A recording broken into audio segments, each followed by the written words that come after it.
একসঙ্গে আনন্দ করে করা হয় আমাদের, আমরা খুশি হই। আমরা খুব গ্রামে অনেক গান বাজনা হয়, আমরা দেখতে আসি। মা সরস্বতী এই পূজাটাকে হয়, এই পূজাটা 3 দিন অনুষ্ঠান হয়, 2 দিন অনুষ্ঠান হয়, একদিন পূজা হয়, 3 দিন পেরিয়ে যায়। 3 দিন পেরানোর পর যখন ঠাকুর যখন বিসর্জন করবে তার আগে কিন্তু আমাদেরকে সিন্নি করতে আসতে হবে, ঠিক আছে? সিন্নি করার পর তারপর ওরা ঠাকুর বাই করে তার বিসর্জন করতে যায়। বীরভূমের দুবরাজপুর, সেখানকার পদুমা পঞ্চায়েতের খোসনগর গ্রামের সরস্বতী পুজোর সঙ্গে জড়িয়ে রয়েছে শতাব্দী প্রাচীন সাম্প্রদায়িক সম্প্রীতির রীতি। শাল নদীর পাড়ে রয়েছে পীর কেরওয়ানি শাহ আব্দুল্লাহ সাহেবের মাজার। রীতি মেনে এই মাজারে সিন্নি চড়ানোর পরেই গ্রামের জমিদার পরিবারের শতাব্দী প্রাচীন সরস্বতী মূর্তির বিসর্জন হয়। এই মাজারের জন্য জমি দিয়েছিলেন গ্রামের হিন্দু জমিদার।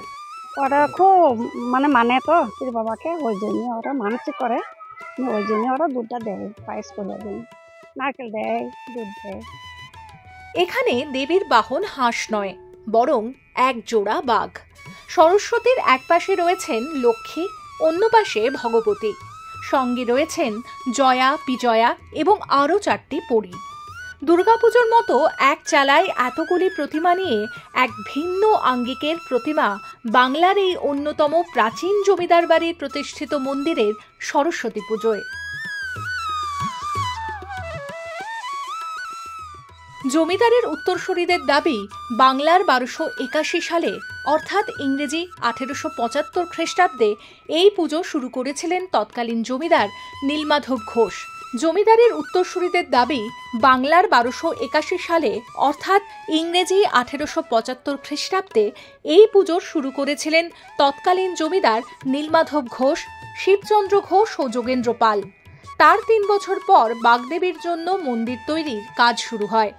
এই পুজোকে ঘিরে গ্রামে মেলা বসে। আশেপাশের প্রায় 20টি গ্রামের লোক আসেন এখানে। কথিত রয়েছে, পীর কেরওয়ানি শাহ আব্দুল্লাহ সাহেব জীবিত অবস্থায় শাল নদী থেকে ঢিল ছোড়া দূরত্বে কবরে যান।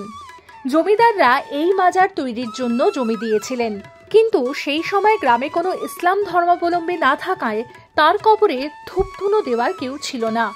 তখন হিন্দু জমিদাররা গ্রামে মুসলিম পরিবারকে নিয়ে আসেন। জমিদার আমাদেরকে নিয়ে এসে দেখেছে, ঠিক আছে?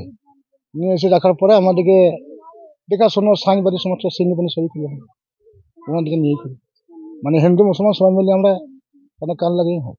সেই পরিবারের উত্তরসূরি হিসেবে এখন এই গ্রামে মুসলিম পরিবারের সংখ্যা 2টি। তারাই নিত্যদিন এই মাজারে দেখাশোনা করেন। গ্রামের হিন্দু পরিবারগুলির সঙ্গে কাঁধে কাঁধ মিলিয়ে তারা সমস্ত ধর্মীয় অনুষ্ঠানে অংশগ্রহণ করেন, যার মধ্যে সরস্বতী পুজো অন্যতম। ডাউনলোড করুন এই সময় অ্যাপ iOS ও অ্যান্ড্রয়েডের জন্য।